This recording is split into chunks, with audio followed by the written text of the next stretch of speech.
Ladies and gentlemen, we are live. In the background, waiting to come in, is Jay Daly. He's got something to say.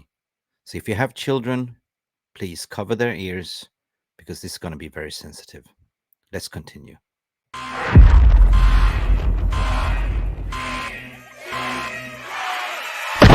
And we have something serious to discuss today. Joining me in the studio today is Jay Daly because this is his show. But as host and owner of this platform, I got to take responsibility to say, cover your ears because this is going to be explosive rant. We also have Mark. How you doing, Mark? I'm good, fine. How is everyone doing tonight? Hi, Mark. Welcome. Good to see you, buddy. Welcome. Pleasure to meet you, Jay. So let's cut to the chase because you have 30 minutes, Jay, to tell us what's on your mind. Let's go. Okay, I'm going to delve into what no other fan channel has the balls to delve into: the behaviour of the animals from Turkey in Old Trafford on Tuesday night. Okay, Mick, you saw the WhatsApp messages that I shared with you during the week. There was coins thrown at women. One lady had to go to hospital with a face injury from a coin. There was several women assaulted in the ground by these Turkish animals. Pundit Seamus, he's on Twitter. We had a long discussion. He spoke with members of the Manchester 958 that were there in the stadium. He told me point blank, and Seamus won't mind me quoting him back because he's a good mate of mine. The stewards were told, do not intervene with the Turkish fans.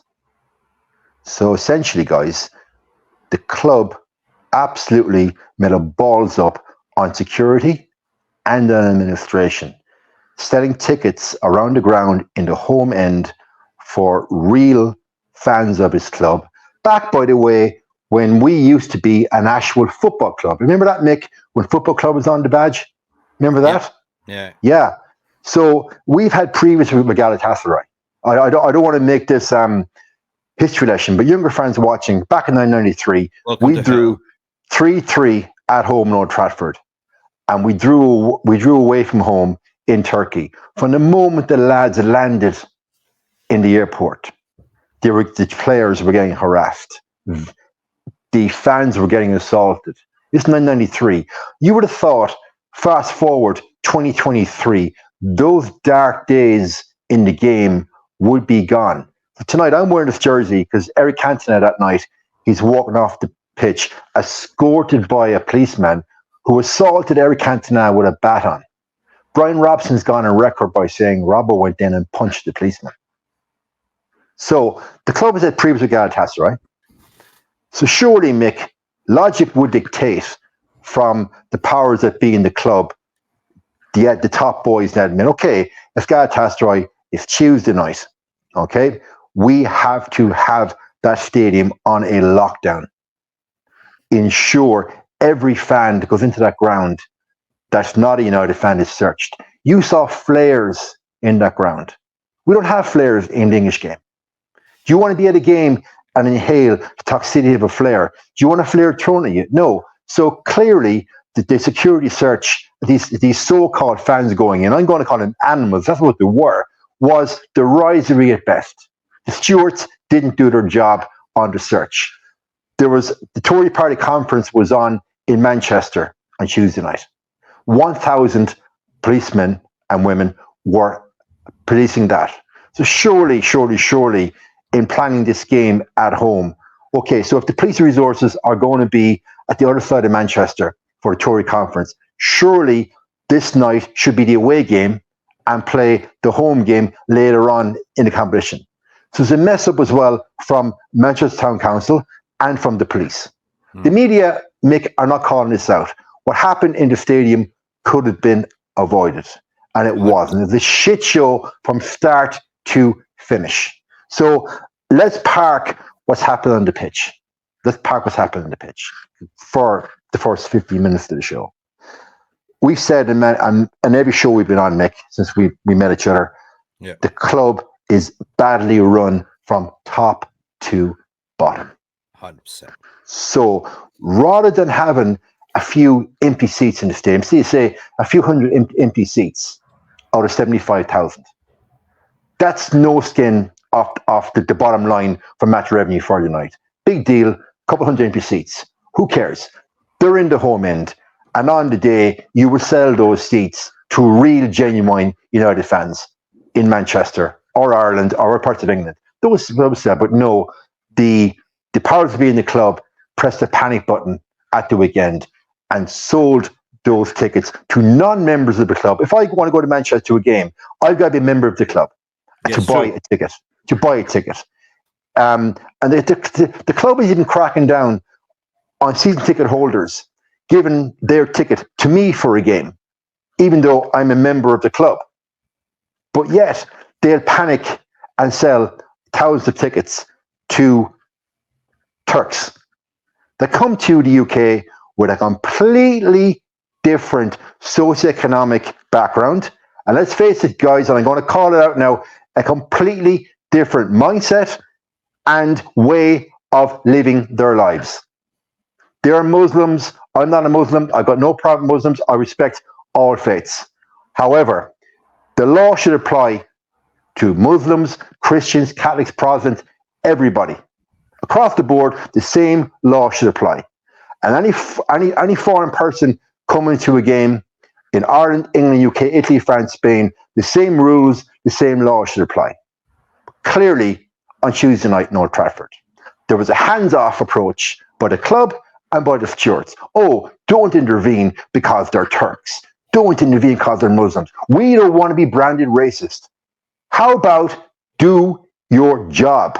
Protect the safety of the real fans. You've got a duty of care to every member of the public in that ground.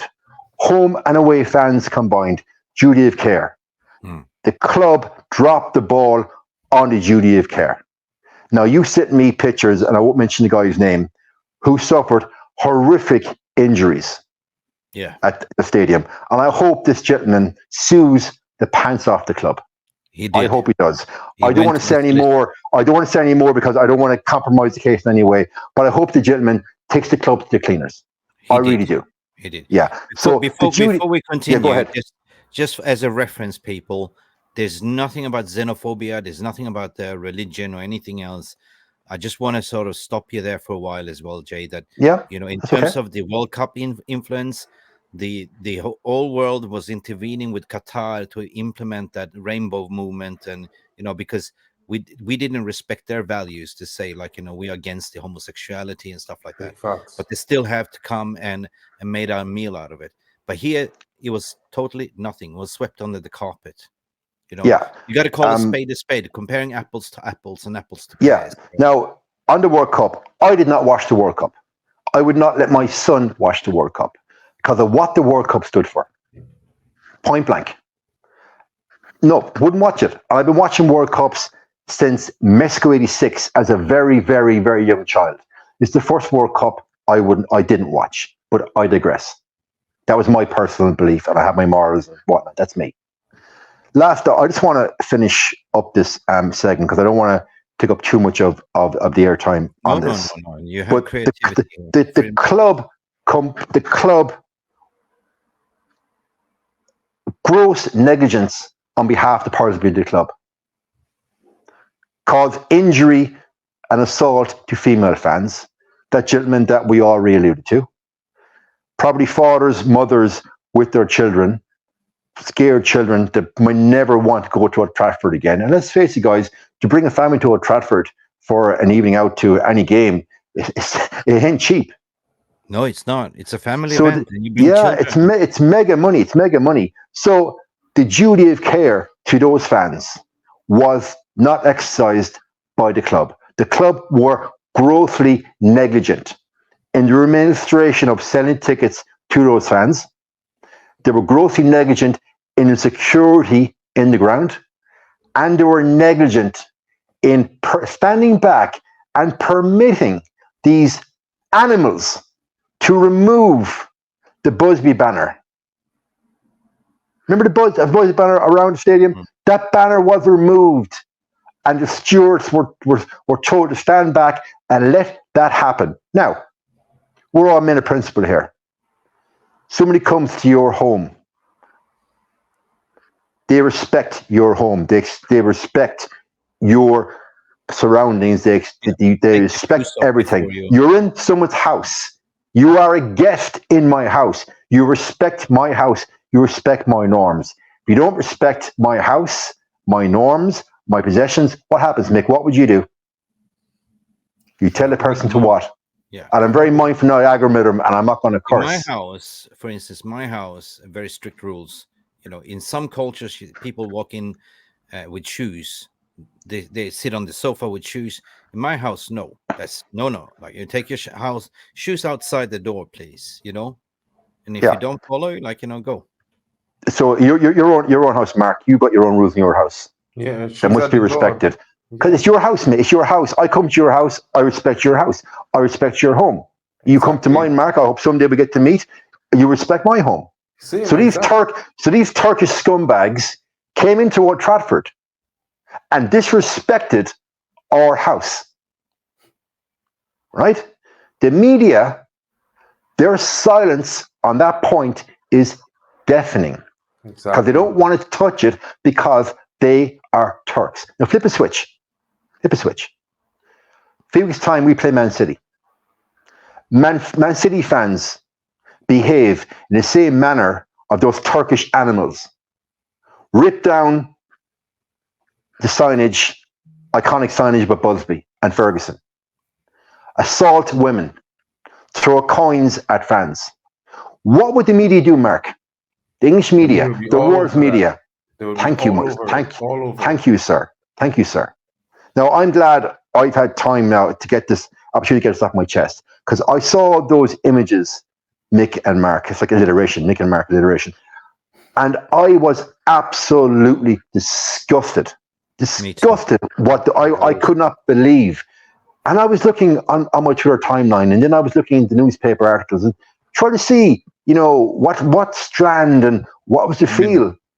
And it was just silence. Nothing. So I thought, right, nobody has the balls to go on a channel and say this. I thought, well, we sure as hell do, and I'm glad we are. Like, subscribe, and share. Thank you. And you can ask the question, where are you now, Miguel Delaney, independent? You're so vocal about doing sports washing and human rights and everything. Where are you now, Miguel Delaney? Silence is deafening, Mick and Mark.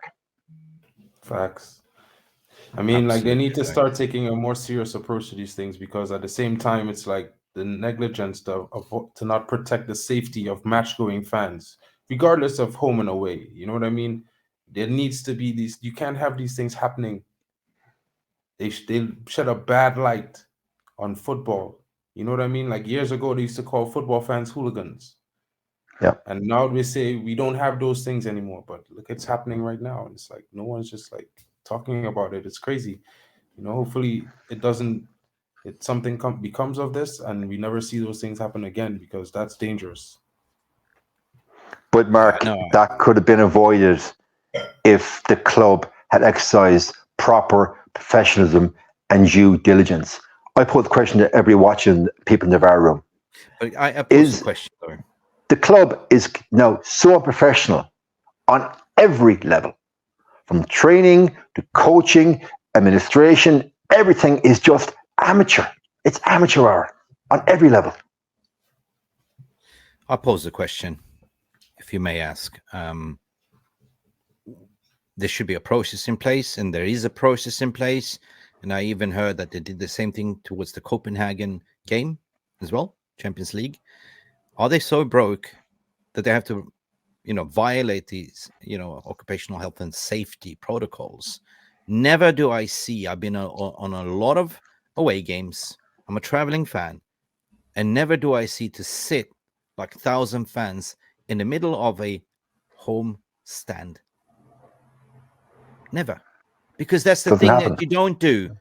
We've seen what happened like Liverpool, Juventus. You've seen all the hooligans clashes. We've seen the destruction before. What the fuck are you thinking? Who is in charge? Who is incompetent? That person needs to be called out. No, instead of coming out with some excuses to say maybe it was UEFA ticketing system. Maybe it's not us. Bullshit. Bullshit. Greed. Listen, if I come there Wanton with my greed. son, I take him to Old Trafford, his first game. I come there to sit in peace and calm with my family to watch football, not to get harassed. And little do I expect to have violent hooligans sitting in my section, because they should be separated. Haven't we learned this from? They shouldn't be in the ground. There's two sports, Mick and Mark, I know of where the fans mingle intermittently. There's no home or away. Rugby, because I'm a massive rugby fan, and American football. And there's never trouble. It's not part of the culture. It's not there. The fans mingle. It's not part of the culture. I know in football, historically, it's so tribal. It is there. And the tribalism still exists. So because the tribalism still exists and will always exist, like we all want rivalry between clubs. It's natural. It's normal. And I hope that never goes away. Like, however, it goes back to due diligence and duty of care. Exactly. And the worst thing is, gentlemen, I don't think anybody in the club will get fired because of this gross incompetence and negligence. And I go as far as to say dereliction of duty. Nobody's going to be fired. Thank you so much for stopping by and watching Mufc Realist TV. Don't forget to like and subscribe and follow us on the socials.